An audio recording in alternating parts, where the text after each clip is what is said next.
And we're back in the other gym on a Friday like we never left.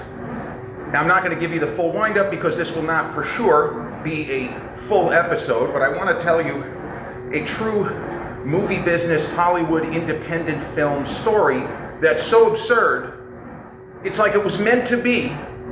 And I apologize because I find this entire story to be very, very funny. And you might say, I don't think you should be laughing about this. This is serious. This is not irreverent. You shouldn't take it as bawdy humor. But I remember when this controversy occurred, and I didn't realize that there had been a controversy until later, when you look up certain things on the internet just out of curiosity and say, wait a minute, this really happened? So, in 1991, there were two movies, and we know this. I don't need to go over Armageddon and Deep Impact, Dante's Peak and Volcano. You know the fact that Hollywood, competing studios would often have similar ideas and push films through to production. In the case of those movies, Armageddon was a massive box office hit. Deep Impact, same summer of '98, pretty big hit, and I think a better movie. Neither Dante's Peak nor Volcano in '97 were like enormous hits, but they were okay. I prefer Dante's Peak because there's actually a volcano. There are volcanoes in that movie, as opposed to the movie Volcano, where everything is coming through the ground. And in the immortal words of the late, great Pulitzer Prize-winning film critic Roger Ebert, in the movie Volcano, there is no volcano. In the reality of the film, the volcano is Drano. I would say the volcano is Drano is one of the great quotes in the history of film criticism, certainly top 10.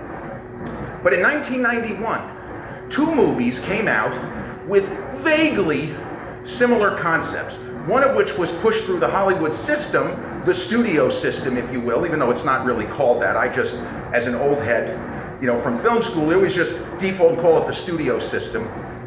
So there were two movies that came out that had similar concept.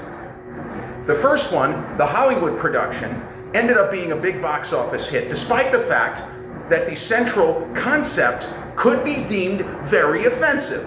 And that movie would be King Ralph, which stars John Goodman as an American, the ugly American, even though he's not really called that. But this is the sort of fish out of water, an American in Paris. But in this case, the kind of controversial angle to the film is that the entire royal family dies in some terrible scenario, some crazy accident. I don't even remember exactly what. And it turns out that this American named Ralph is the closest lineage. He has some arcane familial connection to the royal family, and now he is King Ralph. And King Ralph got mostly crushed by critics, but it ended up being a decent-sized box office hit. It came out early in 1991, and I've talked about this concept. January, February, March are often kind of soft periods in the year, at least back in the day. And King Ralph, John Goodman, big personality, he was moving into kind of his leading man era, if you will. And he's fantastic. And that film ended up being a hit. There was even talk there's going to be a sequel.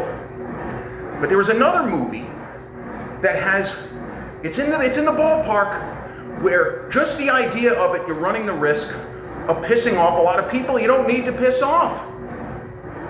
So there's a movie that was produced through, at the time, young Harvey and Bob Weinstein's Miramax. They were establishing themselves. They had had some minor successes in late 80s, 1990, etc. But Reservoir Dogs hadn't happened yet.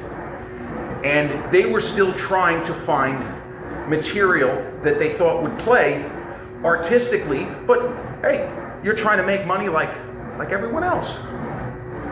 So they had this script and this property, and the general idea is there's nothing wrong with the idea. It's a little bit like a 1960s film with Anthony Quinn and a horribly miscast David Jansen, of all people, as a reporter. Where there's a movie called Shoes of the Fisherman, and that gets into the blue smoke, or whatever it is, when the Vatican, when they have to choose a new pope. So Harvey Weinstein, he had a script about a young guy who somehow ends up becoming the pope. And this guy has no business, he's got even less business being the pope than the Anthony Quinn character in Shoes of the Fisherman. But in a similar vein to King Ralph, a crazy, contorted series of events take place, and this young guy ends up becoming the Pope. Now that's all fine. That's not offensive. That, I would say, is less offensive. Just the notion of choosing a Pope and maybe you picked the wrong guy is less offensive than positive that the entire royal family's been wiped out. And here comes Burger King downing John Goodman. Literally, Burger King, I believe, was the sponsor for that film. Maybe that's how we got Burger King Man. I don't know. Right, the long live the king. The problem with this Miramax film is that the title of the movie is The Pope Must Die. Because the guy who shouldn't have been made Pope runs afoul of mobsters and gangbangers. I don't even remember the exact mechanics of it, but somehow he pisses off the wrong people and they try to... The film is about assassination. Now, I could have told you when I was 16, that can't be the title. You can't have a title with that. You can't have a movie with that title. The Pope Must Die? Come on! Anyway, I didn't know any of this. The film got released a little bit overseas. There were some critics who really enjoyed it. And then they were having a problem distributing it in the States. Now, I should have mentioned already, the lead actor is Rubeus Hagrid himself. Many years before that, a decade before that, the late, great Robbie Coltrane. Robbie Coltrane plays this guy who becomes the Pope. Miramax wants to release the film in the States. They think there could be an angle. It didn't cost very much money to produce and market. They think there could be an angle where the film might end up being a sleeper hit if they could just get it, out there. But no distributor is going to touch the movie with that title. So I don't know whose idea. It could have been Harvey Weinstein. It could have been Robbie Coltrane. It could have been anybody. It could have been Roger Ebert. Robbie Coltrane was a kind of a bigger actor. Okay? It would be very nice. I'm not going to say any words that, he's a bigger guy. Somebody decides, what if we slap a letter T at the end of the title? But not just any old T. How about we use a cross for the T? And now the movie is called The Pope Must Diet. The Pope Must Diet. Now, that's funny to me. I don't know if you think that's funny, but that's funny. So this movie, originally titled The Pope Must, was retitled for its United States and Canada release as The Pope Must Diet. Now, I first became aware of this film. I was in high school, and I saw advertisements at a video store. Well, there was a Blockbuster. It wasn't a Blockbuster. I think it may have been a Hollywood Video. But there were a couple of video stores in Massapequa at the time within walking distance, one of which was right by the high school. There were posters for this film all over the place. I had not heard of it. I didn't know anything about this controversy. As far as I knew, this movie was simply called The Pope Must Diet. And my 17, 18-year-old brain, I thought that was funny. Because Robbie Coltrane, I already knew who he was. He did a really, speaking of humor, he did a very funny movie with Richard Dreyfuss and Jennifer Tilly called Let It Ride. It's a film basically about horse racing and gambling on horse racing. And I thought Robbie Coltrane was amazing in that movie. So I see that, and I was kind of interested in renting the movie, but I never ended up renting the movie. It was not a hit.